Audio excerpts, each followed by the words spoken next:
अॻूणे सूबाई वज़ीर जी वरसी मौक़े ते पीपी अॻवान धरती टीवी जे रिपोर्टर सुहेल कुंभार सां सैयद अली मर्दान शाह जो कहिड़ियूं यादगिरियूं वंडियूं आहिनि, अचो त ॾिसूं था।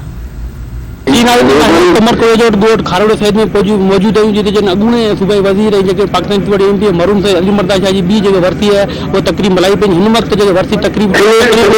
शुरू थी वई, मोकिलियूं हुननि खे जेके पाकिस्तान पीपल्स पार्टी जे जारी है। अचो त पाकिस्तान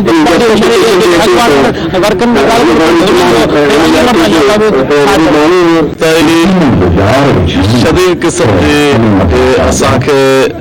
इलाइक़े पान के साईं जी आवाज़ तमाम घणी सिक है, छाकाणि साईं अली मर्दान शाह जे हिसाब सां शफ़क़त जो हथ पाकिस्तान पीपल्स पार्टी जे वोटर ते वर्कर ते जेको रखो ऐं जंहिं हिसाब सां साईं फर्ज़ शनास रहियो पाकिस्तान पीपल्स पार्टी सां आख़िरी दम ताईं पार्टी सां सॼो रहियो ऐं साईं जूं जेके वफ़ादारियूं पार्टी सां आऊं सम्झां थो को बि माण्हू इन तरीक़े सां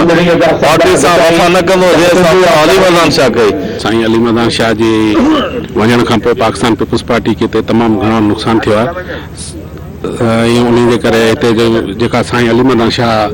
हिते ख़ासि करे असांजी टीवी मिर्पो ख़ासि में जेका पीपल्स पार्टी जो असास हो उन खां असीं महरूम थिया आहियूं। साईं जो ख़ाल भरण त ॾाढो मुश्किल आहे, पर उम्मीद आहे साईं अमीर अली शाह, साईं नूर अली शाह, साईं पंहिंजो सरदार अली शाह इन्हनि की कोशिश इहा ई आहे त जीअं साईं अली मर्दान शाह हिन हल्के जे माण्हुनि जी, हिन डिवीज़न जे माण्हुनि जी ख़िदमत कई आहे, ईअं जो ई साईं अमीर अली शाह जी ऐं साईं सरदार अली शाह इन्हनि माण्हुनि जी ईअं पोइवारी कनि जीअं साईं अली मर्दान शाह कंदो। पार्लियामेंटी सियासत के अंदर इलाइक़े जा माण्हू उतां जे इशूज़ जी अंडरस्टैंडिंग ऐं उन ते स्टैंड वठी बीहण उहो जेके गुण आहिनि उहे तमामु चंद सियासतदान हूंदा आहिनि ऐं आउं सम्झां थो त पहिरें ॾींहं खां वठी आख़िरी दम ताईं साईं पीपल्स पार्टी सां रहिया, कमिटमेंट सां रहिया, पंहिंजे इलाइक़े पंहिंजे माण्हुनि लाइ बुर्दबारी सां हिकु मिसाल क़ाइमु करे विया। शायदि ई अहिड़ो को ॿियो सियासतदान हिन इलाइक़े में हुजे।